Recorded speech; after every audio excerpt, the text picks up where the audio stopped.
Objection is not fiscal. The Kenya Human Rights Commission, Pamoja Trust, Kenya Land Alliance and Haki Jamii are jointly calling for the immediate removal of 7 commissioners from the National Land Commission on claims they have failed in fulfilling their duties. There is therefore good constitutional and statutory provision for the demand, which we hereby do, that you must immediately vacate office.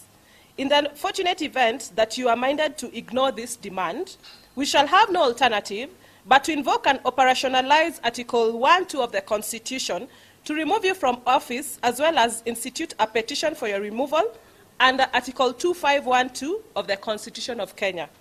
You stand advised.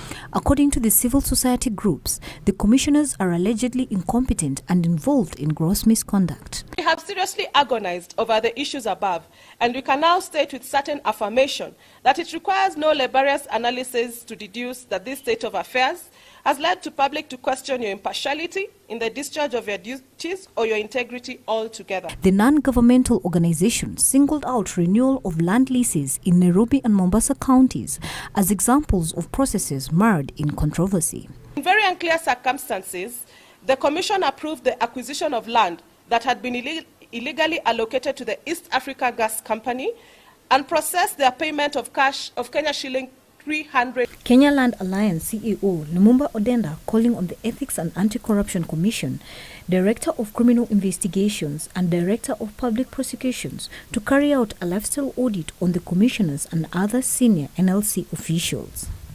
That we are now trying to put pressure to bear on all agencies that deal with corruption, prosecution, criminal investigation, to zero in, regardless of the time remaining, to unearth exactly what's going on. For me, that's common sense.